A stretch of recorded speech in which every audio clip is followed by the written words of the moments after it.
Antel llega a cada rincón del país con los servicios, con diferentes tecnologías, la OCE, el agua potable llega a todos los rincones del país. Y eso es posible gracias a que tenemos empresas públicas. ¿Por qué? Porque en realidad no respondemos a un modelo vinculado a una cuestión mercantil, donde en realidad capaz que una empresa decirle, bueno, llegar a Cerro Chato sale muy caro y por lo tanto no llego y voy solamente a las ciudades capitales donde efectivamente es más rentable el negocio por la concentración de población que tenemos, y sin embargo quedarían con la lógica privada sectores donde el negocio no es rentable, quedarían excluidos de estos servicios, que en realidad estamos hablando de servicios que son derechos básicos como la luz, el agua y hoy la telefonía, la comunicación como unos servicios elementales y que ya son derechos efectivamente. Entonces, este tipo de cuestiones que disminuyen efectivamente el Estado terminan disminuyendo la calidad de los servicios y por lo tanto también el acceso a esos servicios que son esenciales y fundamentalmente deteriorando la calidad del servicio. En particular, en el caso de Antel, ustedes recordarán, como decía recién Daniel, la ley de urgente consideración tuvo varias versiones, ¿no? La primera versión, además del tema de la portabilidad, que ahora les íbamos a comentar un poco de qué se trata el tema de la portabilidad, que parece como una cuestión muy técnica, pero nada, es sencillo de entender. Había además dos artículos, que era el 268 y 269, ¿sí? Que planteaba, por ejemplo, la desmonopolización de la transmisión de datos de Internet, ¿sí? Después parece que, bueno, que mágicamente esos artículos desaparecieron. Magia no hacemos, en realidad acá hubo organizaciones que dimos la discusión conjuntamente con nuestra central de trabajadores a la hora de denunciar lo que significaban esos artículos. También nos reunimos con decenas de legisladores, los que nos recibieron, porque algunos legisladores no nos recibieron, pero efectivamente denunciar lo que significaban esos dos artículos, que efectivamente después fueron quitados de la ley de urgente consideración. Sin embargo, nos quedaron ahí, que están dentro de los artículos que estamos impugnando, los artículos que tienen que ver con la portabilidad numérica. ¿Qué significa la portabilidad? Significa que uno técnicamente, y esto como lo presenta el ministro de Industria, uno es dueño de su número, ¿sí? Y uno puede decir, ay, qué fantástico, ¿no? Yo en realidad, más allá de la empresa en la que estoy, me puedo llevar mi número y ir y venir de la empresa en la que estoy, ¿sí? Y uno dice, bueno, ¿tenés la libertad de hacerlo? Bueno, sí, podemos discutir eso. El problema es que lo que se oculta deliberadamente es cuáles son las consecuencias y los costos de esa libertad, porque no estamos hablando que el aire es libre, sino que estamos hablando que efectivamente esa decisión tiene que ver fundamentalmente con dañar a Antel y dañar por lo tanto una empresa pública, y cuando decimos dañar una empresa pública es dañar al Estado, ¿sí?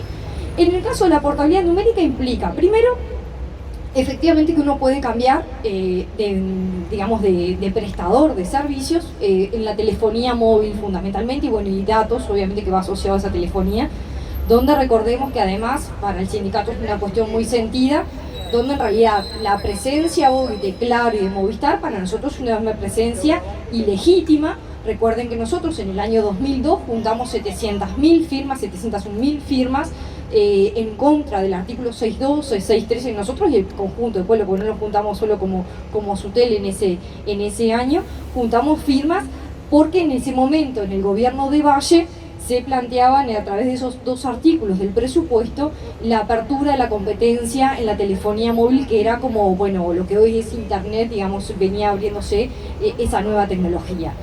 Nosotros juntamos las firmas, entregamos las firmas en febrero del año 2002 y lo que hizo el gobierno fue una jugarreta que fue efectivamente anular esos artículos y por lo tanto después no había para derogar nada, porque en realidad estábamos yendo contra dos artículos que en la práctica no existía.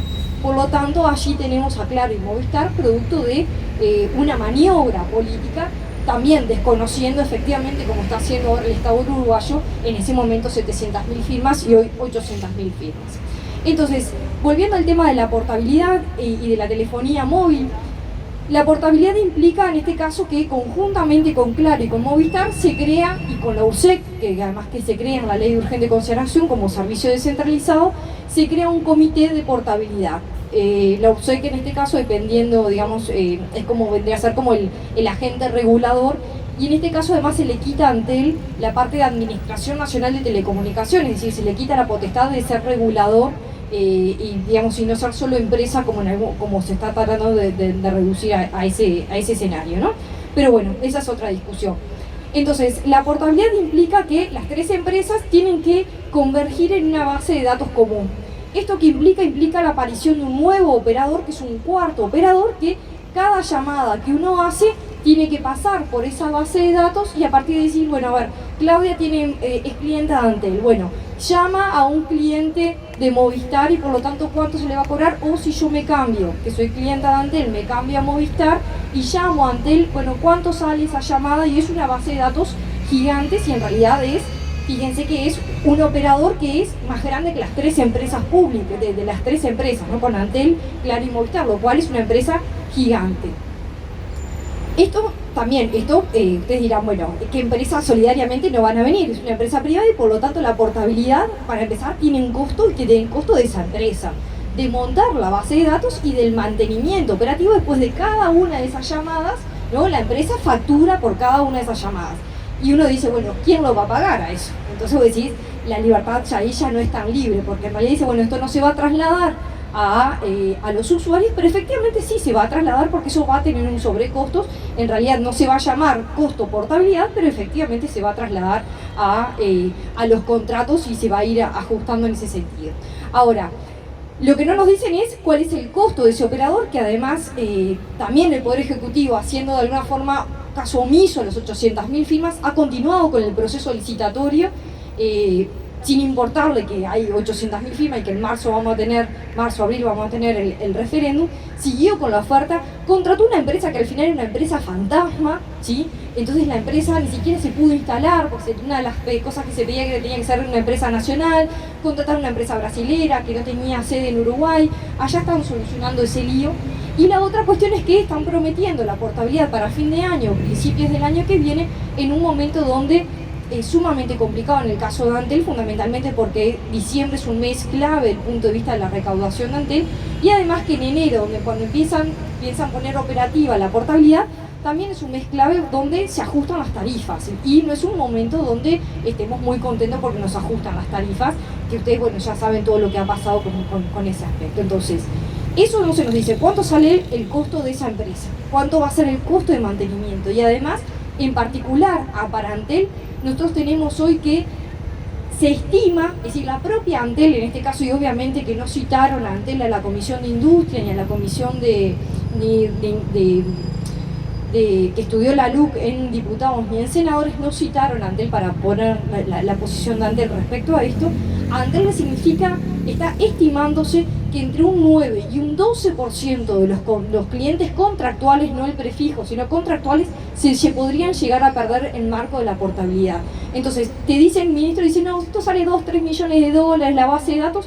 En realidad, en Antel, la convergencia de los sistemas, las horas de hombres y mujeres trabajando para esa convergencia que no está contado, y además, del punto de vista de la estrategia, donde tenemos, me imagino que a todos ustedes los habrán llamado Claro y Movistar para que se cambien y prometiéndoles que se pueden cambiar porque ya está vigente la portabilidad numérica, cosa que no, que además que es mentira porque no está vigente aún, está vigente la ley, no la portabilidad.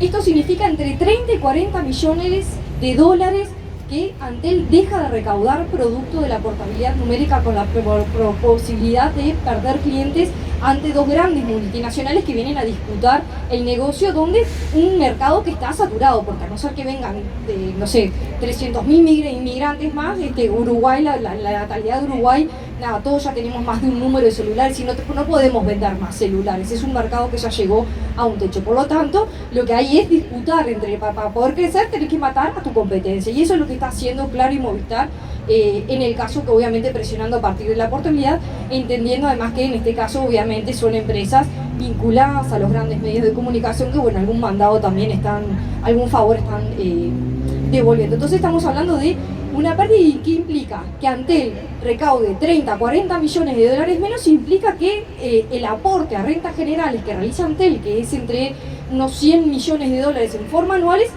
Antel puede decir, bueno, mirá, yo perdí 40 millones, en vez de Estado yo darte 100 millones de dólares como te doy todos los años, te voy a dar 60. ¿tá? Y eso implica menos educación, implica menos salud, menos seguridad, menos infraestructura. Además, obviamente eso se resiente para Antel. Entonces, esa parte es la que no nos cuenta de la libertad de poder cambiar de número, y lo cual evidentemente debilita a Antel como empresa pública.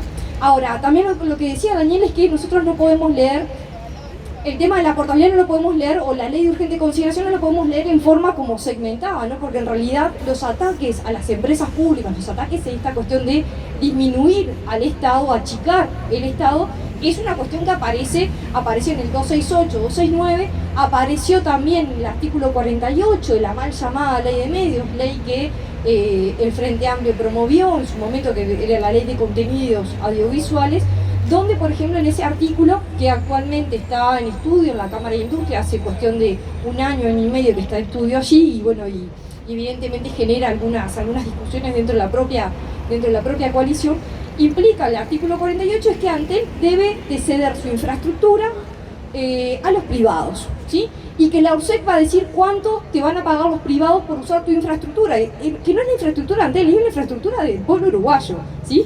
Son los 400 millones y 450 millones de dólares enterrados que hay de fibra, donde ustedes saben que, bueno, durante bastantes 10 años Antel viene haciendo una fuerte inversión en fibra, sustituyendo el cobre, y eso es lo que nos permite hoy conectarnos, tener mejor calidad en la conexión, que permitió en el marco de la pandemia teletrabajar, que los gurises pudieran estudiar. Eso implica transmisión de datos, y en realidad la fibra es la que puede efectivamente, desde el punto de vista técnico, soportar ese volumen de datos que se generó, por ejemplo, en la pandemia, cuestión que ninguna empresa privada invirtió esa cuestión, porque de hecho podían hacerlo, ¿no? Nadie les impedía invertir 450 millones de dólares y tirar su propia fibra. Sin embargo, no lo hicieron, no pidieron permiso, si alquilan la infraestructura Antel. Entonces, el artículo 48 planteaba la entrega entonces de la infraestructura Antel mediante la URSEC, que era la que iba a decir, bueno, cuánto te iba a pagar, sí, porque no es una cuestión de... Antel ya lo hace con las empresas como Claro y Movistar, ya se arriendan infraestructura, ¿no? Pero en realidad, bueno, Antel dice, bueno, a mí me sirve como negocio, tengo capacidad ociosa, te alquilo un pedacito de mi fibra, pero yo fijo el precio, yo Antel fijo el precio. En este caso el precio lo fijaba la URSEC sin ser un negocio para Antel. En este caso, la usé como mediador en este caso, en ese sentido. Después apareció una maravillosa redacción, que además que fue nefasto el episodio, porque fue Gabriel Gurméndez, el presidente de Antel, llevó de mano una hojita a la Comisión de Industria que estaba discutiendo eso con una nueva redacción que le había mandado Paganini, el ministro de Industria, es decir, una cuestión totalmente improvisada, y ahí está, no sabemos ahora ni en qué... cuál es la redacción que tiene hoy el artículo 48, pero en realidad ahí era peor, porque en realidad, y además que lo querían vender como si fuese mejor, porque en realidad dicen, no, pero ahora quitamos la obligación de Antel, y era peor, porque en realidad ahora pueden desarrollar su propia infraestructura y en realidad vender, por ejemplo, datos móviles sin la necesidad de la presencia de Antel. Es decir, en realidad era liberar el mercado de transmisión de datos, que hoy en realidad, a ver si nosotros pensamos hoy de qué vive Antel, fundamentalmente Antel, ustedes saben, la telefonía fija en realidad ya no existe. Nosotros inclusive lo que tenemos teléfono fijo en realidad viene conectado a través de la ONT, es decir, que en realidad el teléfono fijo como tal ya no existe, lo que tenemos es transmisión de voz o transmisión de datos, ¿sí? Y después telefonía móvil, que también transmitimos datos, que pueden ser voz o pueden ser archivos, cuestiones que compartimos en nuestras aplicaciones que tenemos en el celular. Ahora, lo que son nosotros llamamos los datos fijos, es decir, que van sobre esa infraestructura, sobre la fibra, hoy representan para Antel entre el 48 y el 49% de los ingresos de la empresa pública, ¿sí? Y es el negocio que tiende, digamos, a crecer, mientras que la telefonía celular creció desde el 2000 hasta la fecha y entró como en una meseta. La telefonía fija, nadie llama para pedir teléfono fijo, en realidad ya piden internet directamente, con o sin teléfono fijo, y que el negocio de los datos es el negocio que hoy le está, digamos, a partir sobre todo de la infraestructura en la fibra, es el que se está desarrollando más fundamentalmente, además por una cuestión que empieza como a retornar la ganancia de la fibra, porque en realidad la fibra decían, bueno, se gastó 400 millones de dólares, bueno, está empezando a retornar eso, ¿no? Es decir, la inversión que tiene un retorno que va a ser de acá a 30 años, como en algún momento se enterraron, que está enterrado por todo el país, kilos de cobre que están enterrados, aunque no lo vemos, y que vale mucho también, pero bueno, una infraestructura que ya quedó obsoleta. Entonces, la mayor preocupación que tenemos los trabajadores de Antel entonces es que en el medio de esta discusión de la portabilidad y la ley de urgente consideración, el gobierno está planteando abrir la competencia en base a la infraestructura de Antel o no, pero lo peor es que está jugándose la mitad de la recaudación de la empresa. Es decir, estamos hablando de que la mitad de la recaudación de la empresa recauda entre 1.000 y 1.200 millones de dólares por año. Estamos hablando de se están comprometiendo 500, 600 millones de dólares, porque después nos escandalizamos cuando escuchamos algunos números del puerto, pero en este caso estos números son escandalosos. Estamos hablando comprometiendo la mitad de la recaudación de Antel, ¿no? Es decir, nada, es como nada, de cortarte así el hígado y empezar a sangrar porque no hay otra forma de explicarlo. Y en este caso, obviamente, que si se compromete el negocio, que es el negocio del futuro para Antel, que tiene que ver no solamente con brindarte conexión en tu casa, sino los servicios asociados a esa infraestructura, ¿no? Es decir, bueno, poder ver películas, ¿no? Correo electrónico, las aplicaciones, o en este caso que se está discutiendo hoy el tema del Antel Arena. El Antel Arena era básicamente eso. Antel en realidad no se especializa en espectáculos públicos. Lo que Antel recauda del Antel Arena son los derechos de imagen. Y los derechos de imagen que se van a través de la transmisión de datos.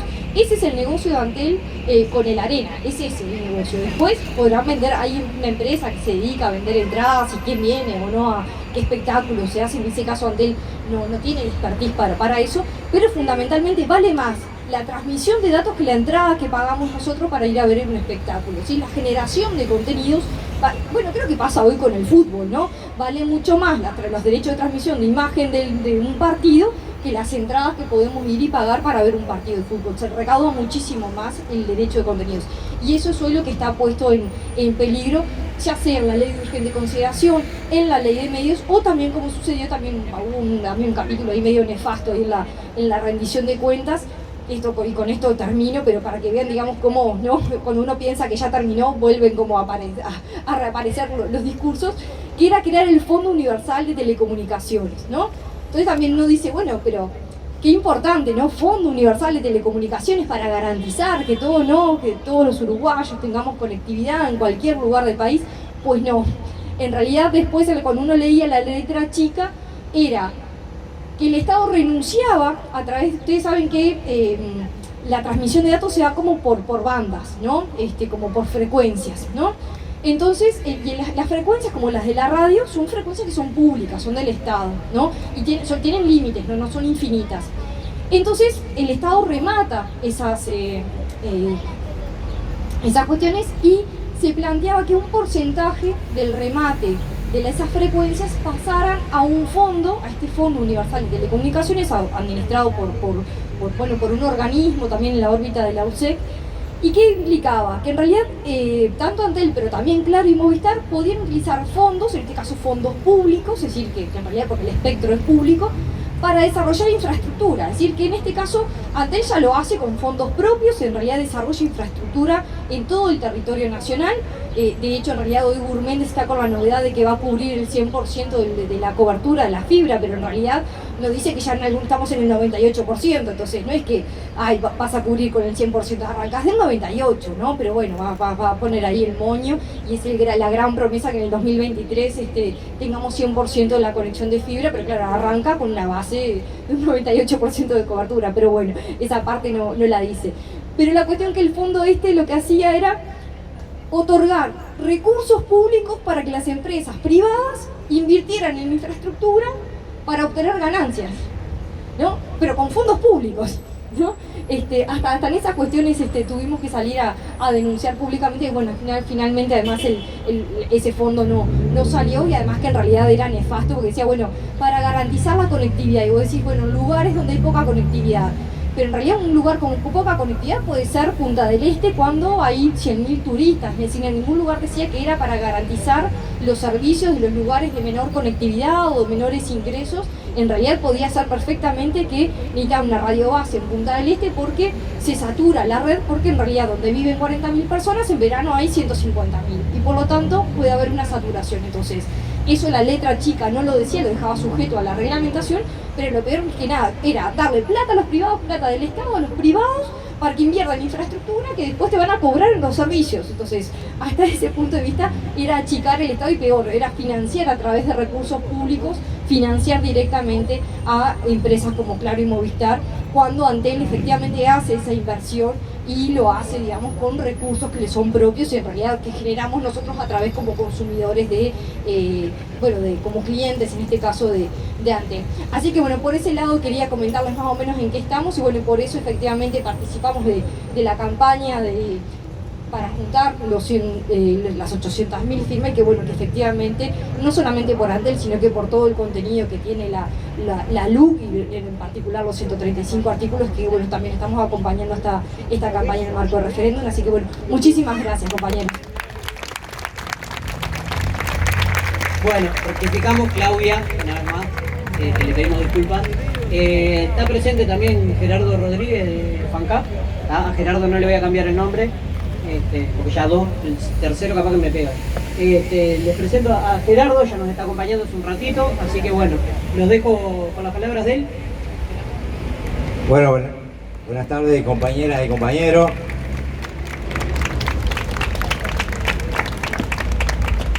La verdad que en primer lugar agradecer y expresarle la alegría que tengo por estar en este lugar, en el espacio público, en la plaza, haciendo política. Vaya, si el frentamplismo necesitaba juntarse en una plaza multiplicado por 100, porque hoy seguramente como estamos acá, también están a lo largo y ancho del país hablando de política, recuperar esa necesidad, digamos, de la política como forma de organizar la convivencia humana. Y bueno, en un momento de un gobierno de derecha, neoliberal, clasista, que viene a gobernar para los ricos, seguramente Daniel habrá expresado, digamos, estos datos, pero se estima que este gobierno de derecha va a transferir 5.000 millones de dólares de los pobres hacia los ricos. Es decir, vinieron a hacer un ajuste y en esa política neoliberal, obviamente, el tema de la empresa pública es uno de los ejes fundamentales. Pero yo antes de entrar en el tema de ANCAP y de las empresas públicas, del rol de las empresas públicas y del Estado, me gustaría detenerme por lo menos 5 minutos en hablar sobre el proceso del referéndum. Porque es importante. Porque los frentamplistas en este momento estamos haciendo una autocrítica. Y esto es hacer la autocrítica en la praxis.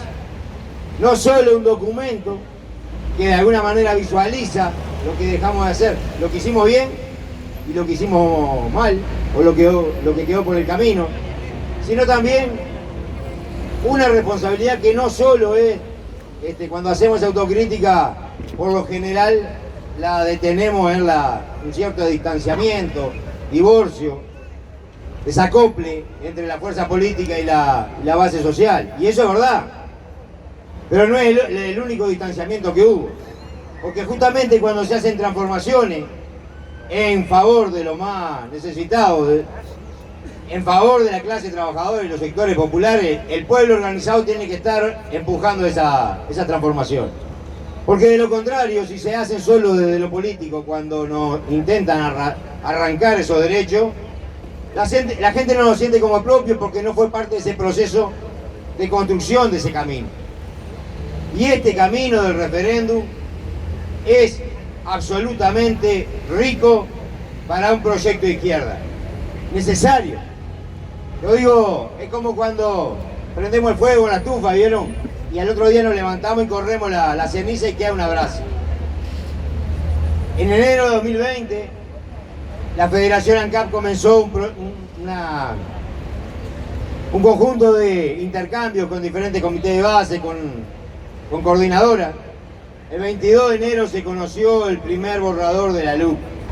Esto hay que recordarlo porque se habla de que este gobierno, digo, si bien lo había anunciado antes de la campaña electoral, recuerdo que nosotros hacíamos hincapié en que se trataba el programa oculto de la derecha. Y es así. Si bien lo enunciaron y dijeron algunos de las iniciativas que iba a contener la ley de urgente consideración, el primer borrador se conoció el 22 de enero. Y la Federación ANCAP salió al encuentro de reuniones en comité de base, como les decía, en plaza, asamblea ciudadana. Y ahí nos empezamos a nutrir de la mirada de ustedes. Seguramente habrán escuchado que que Federación ANCAP, junto con otros sindicatos, pero siempre se le nombra como uno de los que empezamos a empujar por el tema del referéndum. Eso es un poco injusto, porque en realidad nosotros éramos portavoces de lo que ustedes nos transmitían. Recuerdo una anécdota en el comité Benedetti, ahí en Capurro. Hicimos una actividad sobre el rol de ANCAP y al finalizar nos quedamos conversando con 3 compañeros, 2 compañeras y un compañero. No recuerdo los nombres, pero recuerdo perfectamente que tendrían entre 75 y 80 años. Y esos compañeros y esas compañeras nos decían: nosotros no nos podemos resignar. Perdimos el gobierno, sí, claro que lo perdimos. Vienen por todo. Vienen con un proyecto ferrocarril con 500 artículos a cambiar toda la institucionalidad en favor de la clase dominante. Tenemos una fuerza acotada en el Parlamento porque tenemos minoría ahí. Y si bien se puede mejorar esa ley, como se hizo, y acá hay que hacer un reconocimiento a todos los parlamentarios del Frente Amplio, se hizo, se mejoró, no vamos a poder arrancarle la esencia de ese proyecto de ley, que en esa altura era un proyecto de ley clasista, hecho para los ricos. Pero sí tenemos una herramienta que es la de la democracia directa.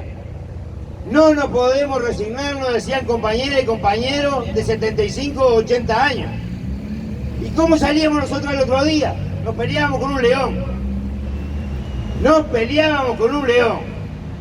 Y en aquel momento,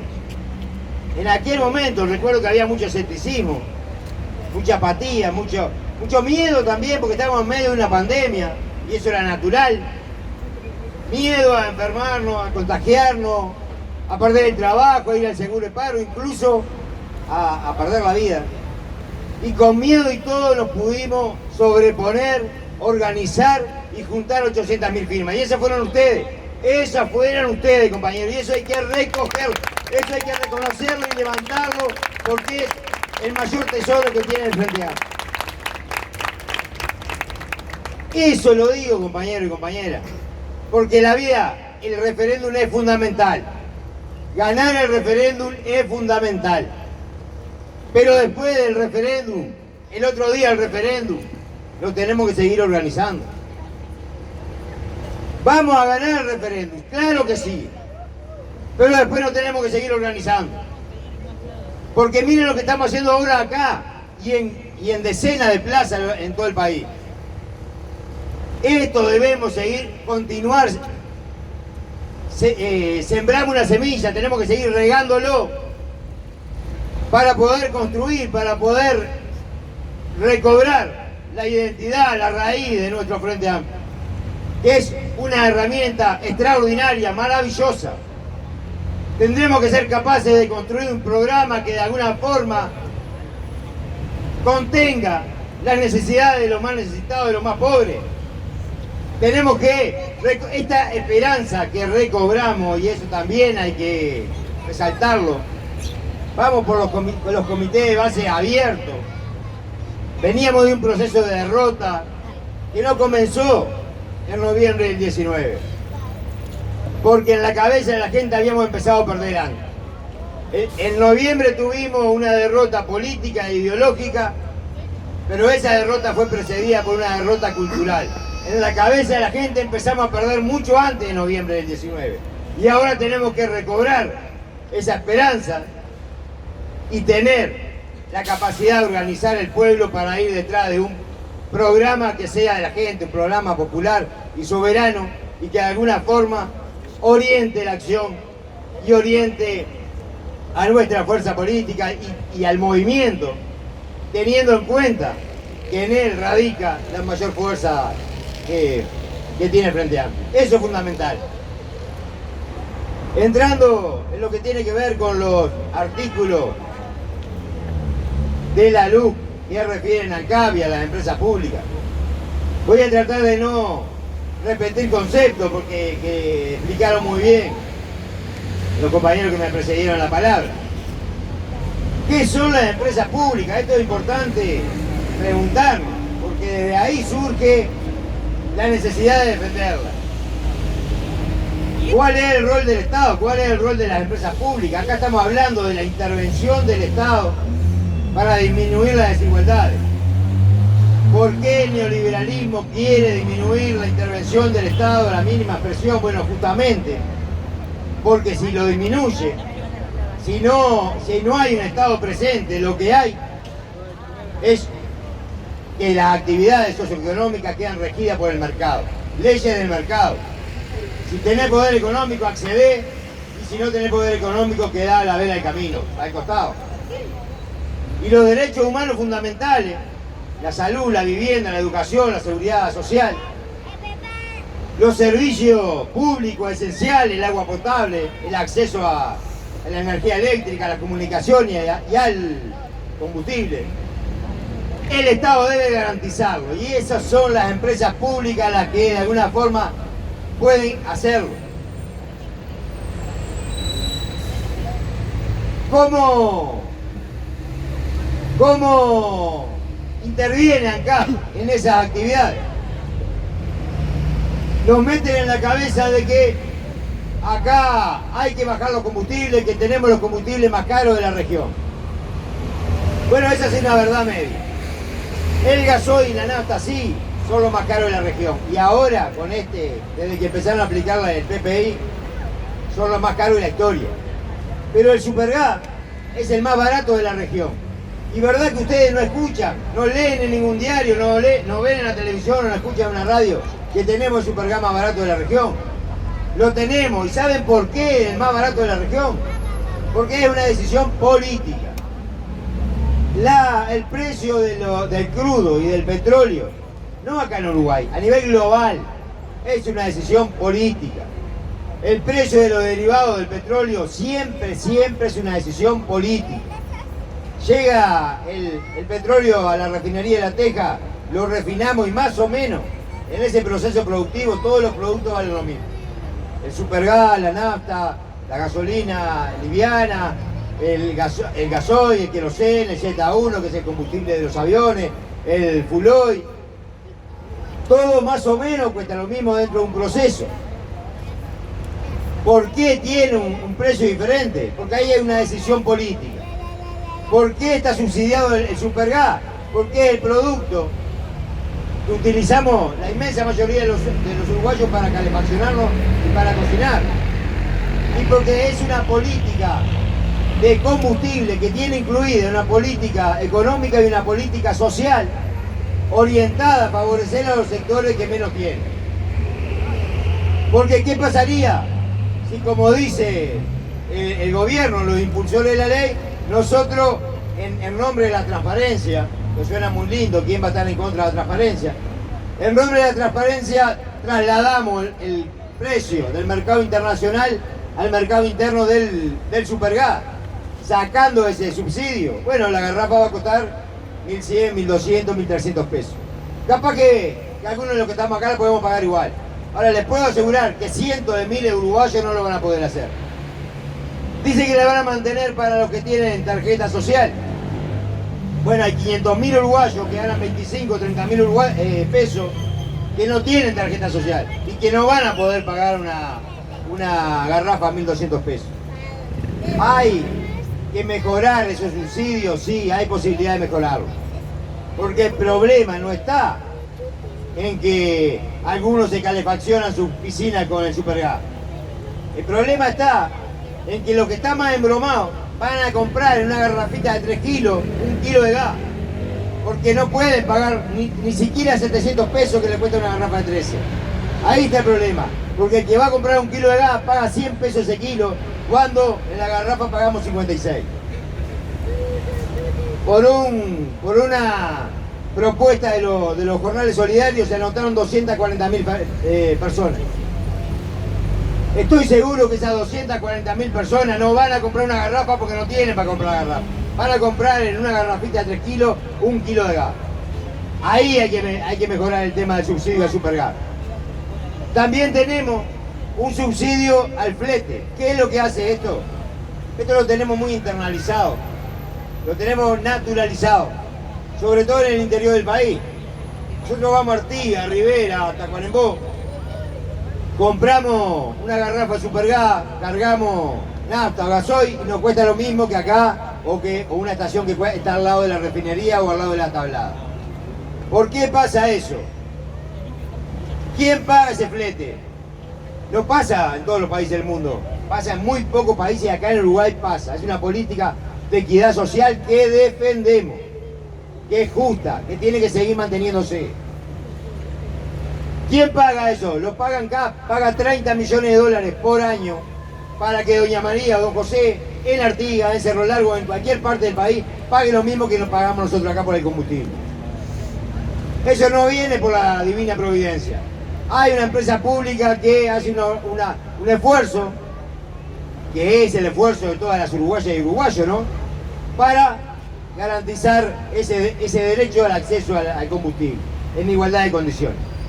Bueno, dentro de la LUC, se los voy a explicar más sobre el final, pero en la reforma del mercado de los combustibles está estipulado que el 10 de enero ANCAP deje de pagar ese subsidio y que lo empiecen a pagar la distribuidora.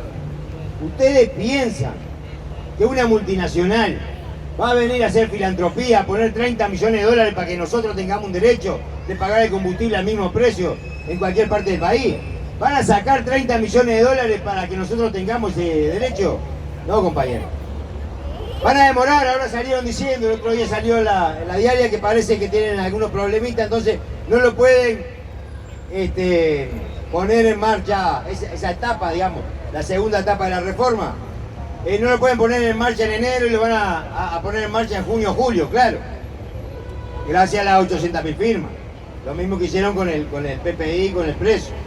Lo van a tirar para después, estamos seguros que más temprano que tarde se van a pagar precios diferenciales y el que está más lejos va a terminar pagando más que el que está al lado del centro de distribución. Hay un subsidio al boleto, ahí ANCAP no hace erogación económica, pero es agente de retención, que también es justo, que está incluido en un fideicomiso de gasoil que se paga 3,50 pesos más, 3 pesos con 50 más en el gasoil para que los uruguayos y uruguayas en todo el país paguemos menos por el boleto público. Está bien el subsidio, capaz que hay que pensar si ese gravamen no hay que hacerlo a otra actividad. La Federación acá hizo hace pocos días una propuesta que también se la voy a comentar en el final. El otro subsidio que hace ANCAP es a los biocombustibles. Hoy ese subsidio es una inversión de alrededor de 90 millones de dólares. Pero ustedes recordarán cuál era la realidad, sobre todo en Bella Unión, de miles de personas que no tenían prácticamente para comer. Y esto lo digo con dolor, yo voy mucho a Bella Unión. A veces cuando salió esta discusión se hablaba de si había niños comiendo pasto, no había niños comiendo pasto, lo que nos decían los compañeros y compañeras. Mirá, yo no sé si comían pasto o no comíamos pasto, pero no teníamos para comer, esa es la realidad. Miles de personas. Entonces de lo que se trata es de en qué sociedad queremos vivir. Si lo único que me importa es que me bajen la nafta a 2 pesos, y que capaz que cuando voy a cargar el tanque pago 30 o 40 pesos menos, y que no me importe que miles de personas no tengan para comer, o si hay un Estado presente, que cuando la gente lo necesita, está ahí generando emprendimiento productivo que le devuelve la dignidad, que genera trabajo para 4.000 personas en forma directa o indirecta, que 4.000 personas, si tenemos en cuenta que en una familia hay 3 o 4 personas, bueno, le devolvió la dignidad a más de 15.000 personas. ¿Qué Uruguay queremos? ¿Qué sociedad queremos construir?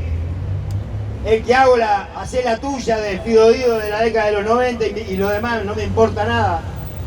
O si realmente quiero vivir en una comunidad donde se garantice el acceso a los servicios públicos esenciales y el acceso a los derechos humanos fundamentales.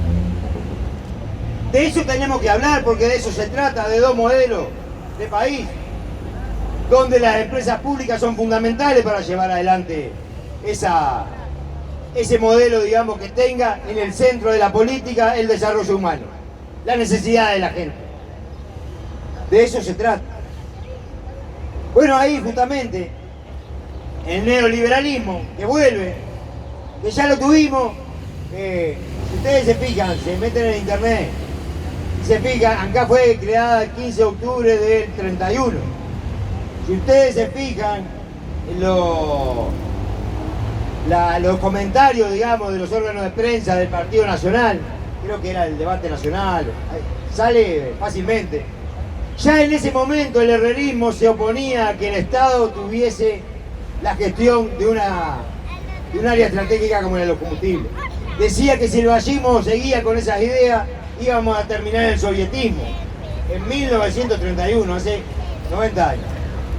En el 92, el padre del actual presidente quiso privatizar las empresas públicas y aprendió. Se encontró con un pueblo que defiende sus empresas públicas, que tiene un fuerte sentido de pertenencia, porque justamente defendemos el rol. En el 2003 también quisieron asociar a ANCAP y otra vez se encontraron con un pueblo organizado que le dijo que no. Y está claro que si volvían a insistir en la privatización, le iba a ir igual que le fue en las dos experiencias anteriores. Entonces, apelan a otro mecanismo. Es un poco más sutil, es más difícil de verlo, de entenderlo, pero cuando lo empezamos a analizar, llegamos rápido a esa conclusión. Es vaciar la esencia del ente. No lo privatizo, no lo asocio, pero lo vacío no tiene razón de ser. Si yo a ANCAP le saco la posibilidad de hacer política productiva, políticas sociales, y simplemente lo transformo, digamos, en un agente de retención de los dineros, no tiene razón de ser. ¿Para qué queremos una empresa pública que no pueda llevar adelante políticas sociales, políticas productivas? El camino que eligieron es ese, el vaciamiento, el desmantelamiento, y dejarlo simplemente como un ente testigo, como una cáscara. A eso apunta. Y como decía Olesker, no solo con la luz, también con la ley de presupuesto, por ejemplo, incluyeron ahí algunos artículos que tienen en cuenta la caída del monopolio en puertos y aeropuertos, y en este momento lo que están haciendo es retirando a ANCAP de los servicios aeroportuarios, de los servicios de los combustibles en el aeropuerto de Carrasco y en Laguna del Sauce, sacando el sello de ANCAP de la entrada y salida, de la puerta de entrada y salida al país. Bueno, eso forma parte de todo esto también. Y entrando específicamente en los artículos de ANCAP, en el 235 lo que hacen es sacarle potestad a ANCAP para definir la tarifa en forma integral. Con esta mirada que le estaba diciendo, con este rol, con este cometido, que no viene de los últimos 15 años. El proyecto agroindustrial de Alur sí se hizo en los últimos 15 años. Pero esto ya viene de hace 90 años, tiene de aquella concepción ballista del Estado como escudo de los débiles, de los pobres, haciendo política para los que menos tienen. Eso es lo que están transformando. Fíjense ustedes, los primeros 6 meses del año, mientras hay 50.000 uruguayos y uruguayas comiendo en ollas populares, mientras hay alrededor de 70.000 personas en seguro paro, mientras hay más de 200.000 desocupados y mientras 100.000 uruguayos y uruguayas caen por debajo de la línea de pobreza, en el mismo momento el 1% se está haciendo cada vez más rico. Los sectores agroexportadores cada vez acumulan más ganancias, concentran más ganancias.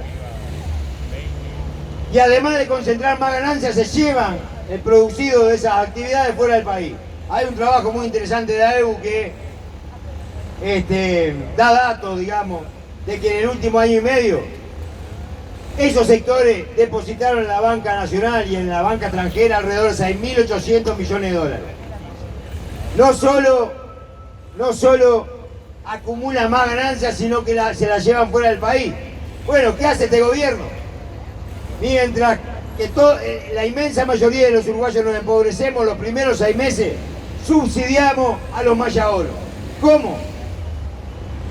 No ajustando los combustibles, porque fue el presidente de la República cuando se inauguró la zafra de arroz, a hacer la promesa que no le iba a modificar el precio del gasoil, mientras que hiciera la siembra y la cosecha de arroz de maíz y de soja.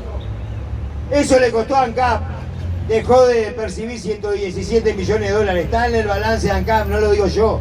Entrar a internet y fijarse el balance de ANCAP del primer semestre de 2021. Lo dice claramente, por no aplicación de la LUC, dejó de percibir 117 millones de dólares. Entonces, no solo que acumulan cada vez más ganancias, que se hacen más ricos, se las llevan fuera del país, además los subsidiamos. Ahí no hay subsidio para los más pobres, hay subsidio para los más ricos. Por eso, ahí está clara los dos modelos de país. O un modelo de país que utiliza las empresas públicas como una herramienta de transformación social y que la orienta para llevar adelante políticas sociales, o un modelo de país que utiliza las empresas como un instrumento al servicio del capital, que es lo que está sucediendo ahora. En ese artículo 235 también se define que los ajustes se van a hacer cada 2 meses, dice. Se puede hacer hasta un plazo máximo de 60 días. Pero después, en un decreto reglamentario, lo acota a 1 mes. Todos los meses se tienen que ajustar. Y esto se lo agrego yo, ¿no? Siempre y cuando no me presenten 800.000 firmas, porque ahí puedo encontrar ganancias extraordinarias. Pero bueno, vamos a lo que dice la LUC. Todos los meses se tiene que ajustar. Y acá hay un error tremendo también. Porque si hay algo que tiene el mercado internacional, es la inestabilidad. Ustedes se meten en internet y ven, por ejemplo, el precio del crudo Brent, que es la referencia al CAP, y van a ver que oscila permanentemente. Bueno, esa inestabilidad del mercado del petróleo, si yo la traslado todos los meses a precio, va a quedar igual, ¿no?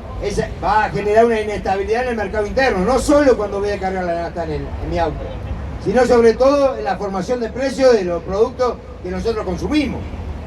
Y yo les hago una pregunta: cuando aumenta el combustible, si cualquiera de ustedes, si tuviesen emprendimiento, producieran lo que se les ocurra, y tengo en el combustible un insumo importante, si me aumentan el combustible tengo que trasladarlo a precio, no me queda otra, es 2 más 2. Sube el combustible y traslado a precio. Ahora, ¿cuándo baje? Si es que baja, porque el gobierno ha dicho que cuando baje el crudo va a trasladar a precio en el mismo porcentaje, ¿no? Vamos a ver si cumple, porque ya decir que empieza a cumplir alguna promesa ya es mucho decir, pero vamos a suponer que cumpla. ¿Ustedes piensan que si baja el combustible, los productos, las góndolas del supermercado, la farmacia, la carnicería, van a bajar? ¿En igual proporción van a bajar?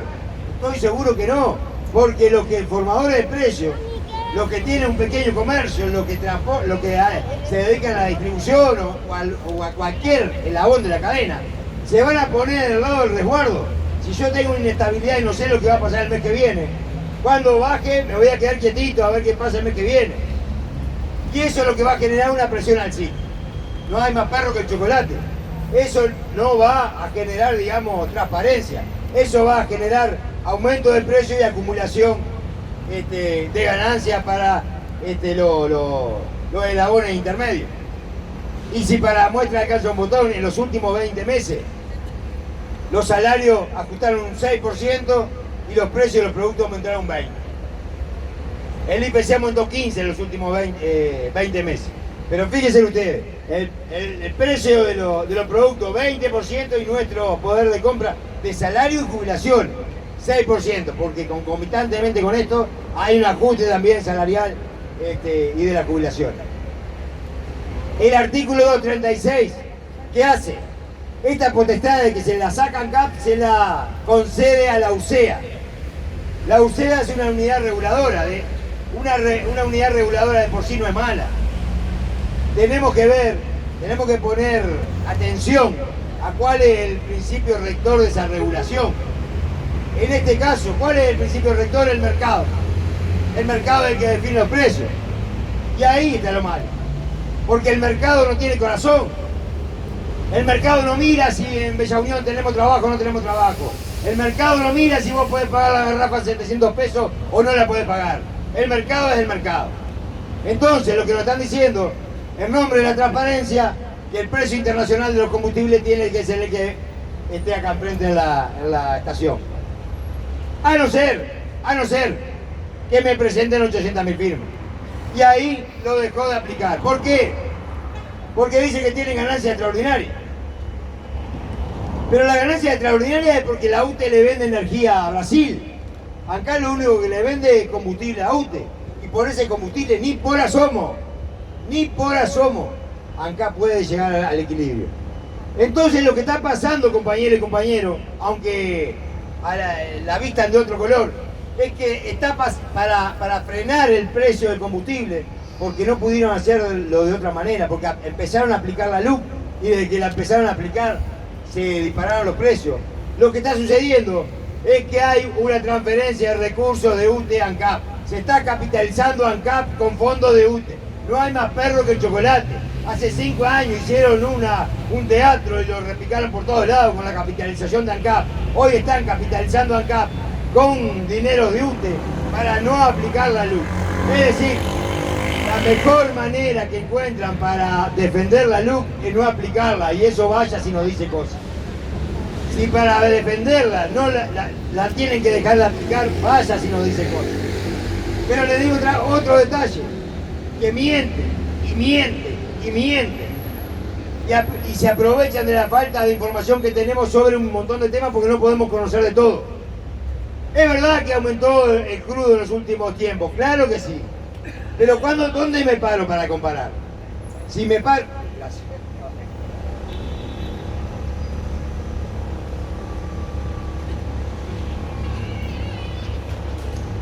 ¿Dónde me paro para comparar? Si me paro cuando se cayó el mundo, cuando se derrumbó el mundo, porque acá la pandemia derrumbó la economía mundial. Acá en Uruguay y en el mundo se derrumbó el mundo.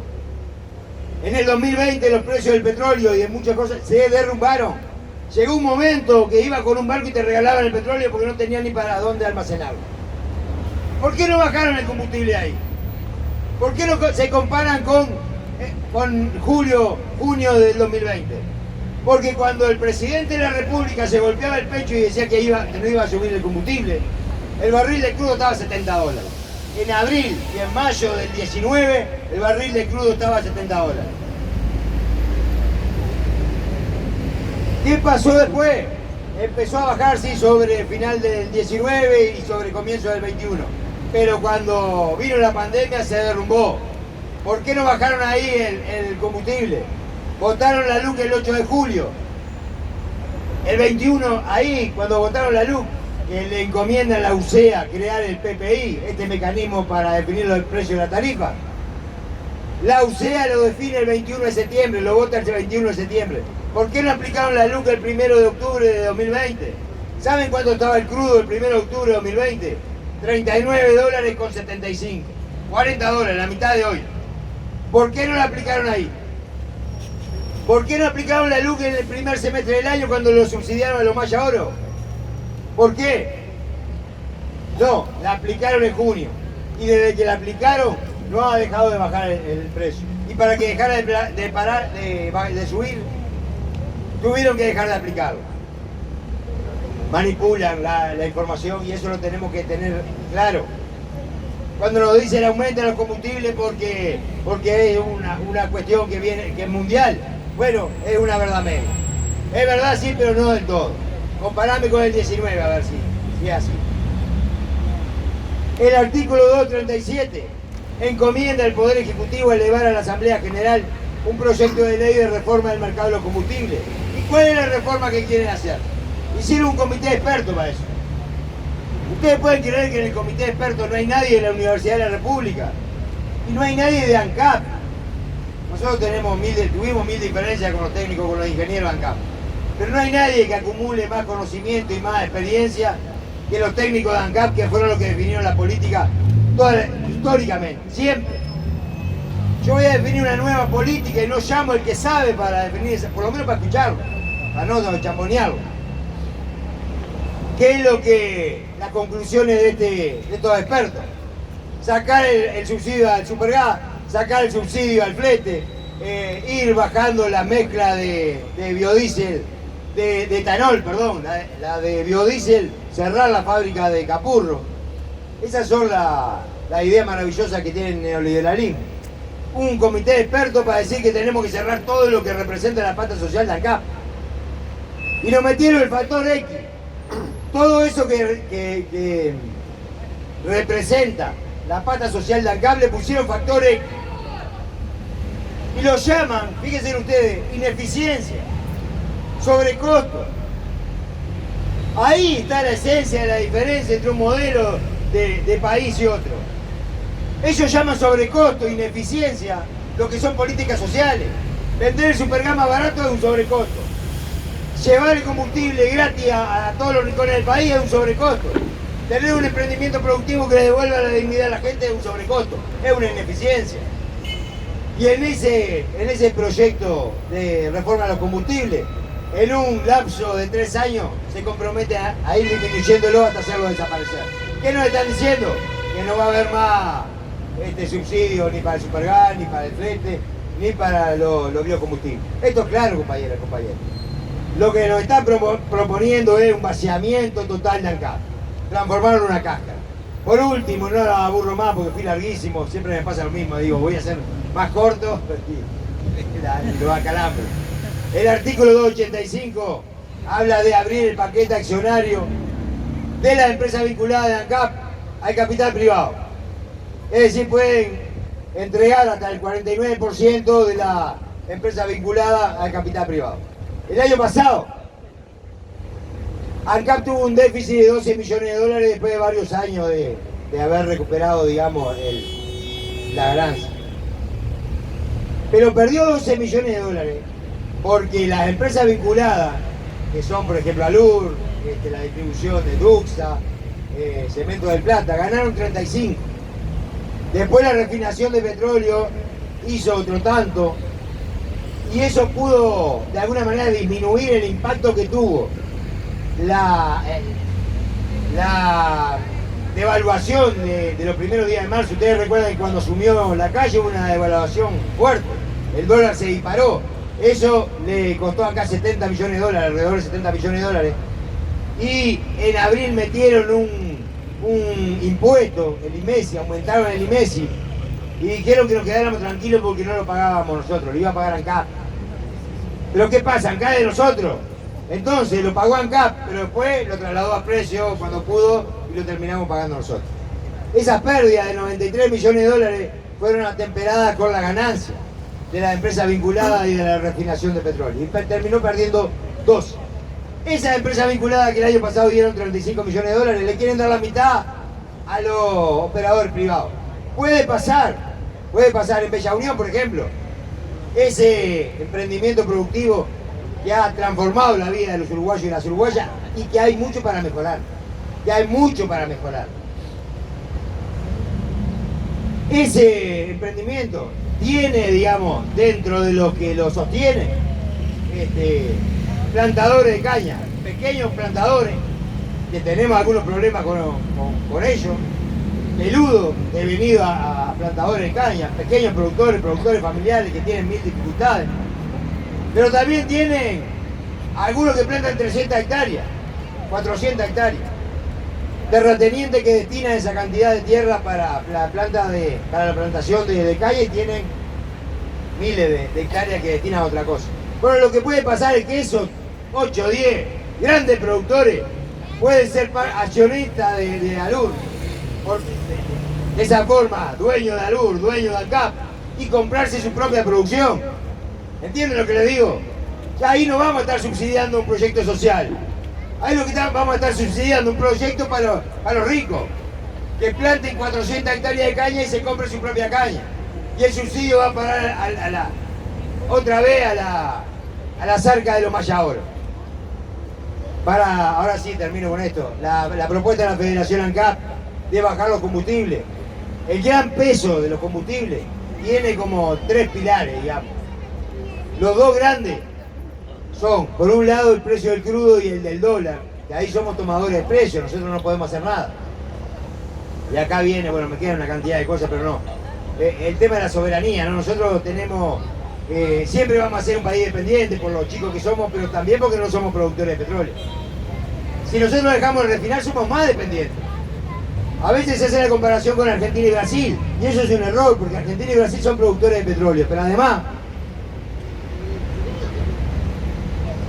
como les dije al comienzo, cada país define el precio de los combustibles en el sentido, digamos, de las políticas energéticas, política económica y las políticas sociales.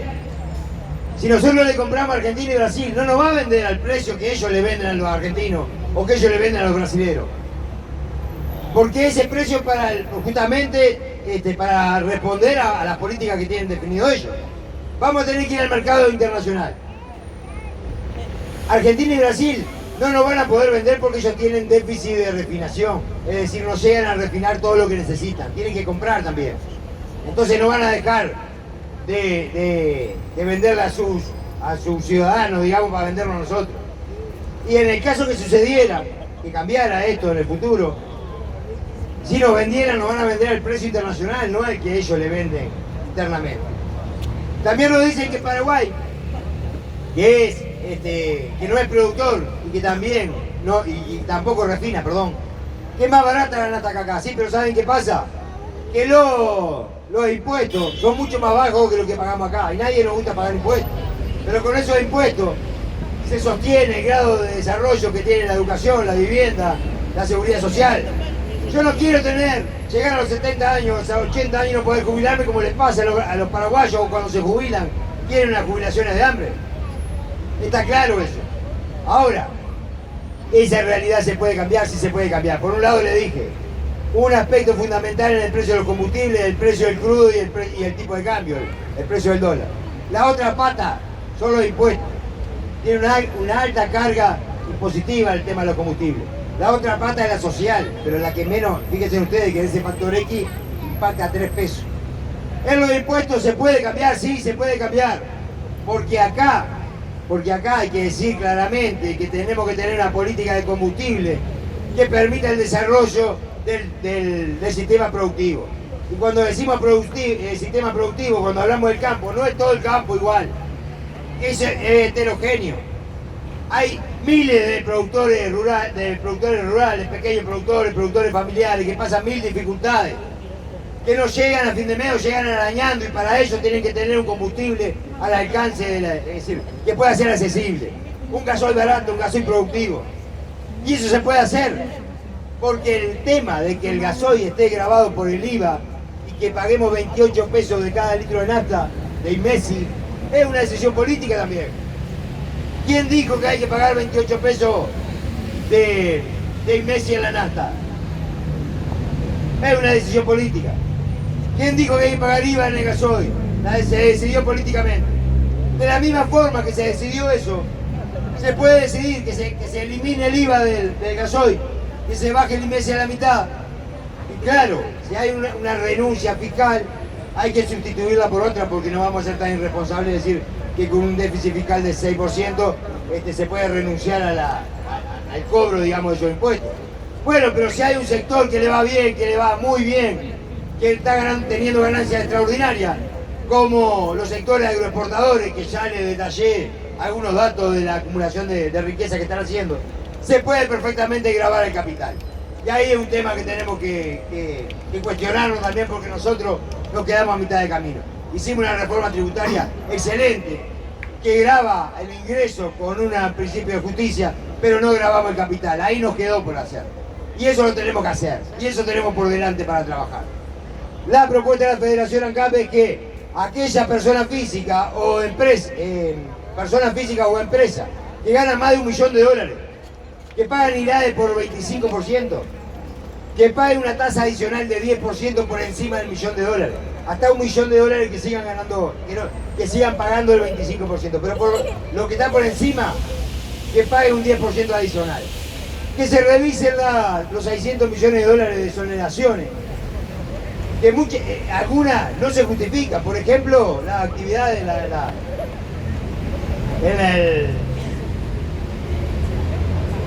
no me sale ahora de la bolsa de Montevideo, que si bien son pocas, no se justifica esa exoneración. 600 millones de dólares de exoneraciones.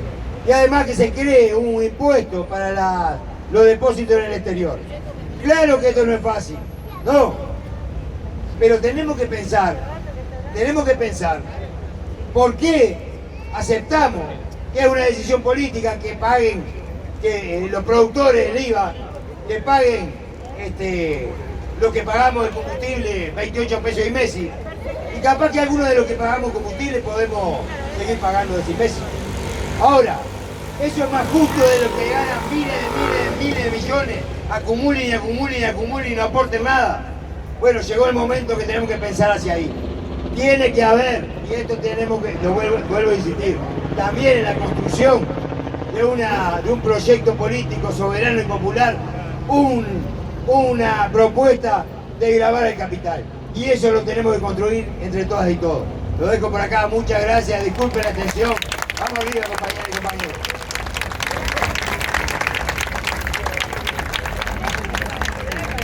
Nada que disculpar, creo yo. Más que claro, me encantaría seguir escuchando a Gerardo un rato más. Pero bueno, llegó el momento también de la música, pero antes de la música recordarles que acá hay una mesita de los compañeros el 19 de junio que tiene material sobre las elecciones del EPS, sobre los candidatos de las bases, material sobre el sí, pañuelitos por el sí para la venta, y también tienen un canal de YouTube. Si saben de alguien que se perdió la charla de hoy, Comité 19 de junio, en YouTube lo buscan y está el canal ahí. Tienen toda la charla cargada y la charla previa también. Agradecer a Daniel Oreger, agradecer a Claudia y a Gerardo por acompañarnos y explicarnos un montón de cosas que quizás teníamos en la duda o no teníamos tan claras. Se viene el momento de la música, se está preparando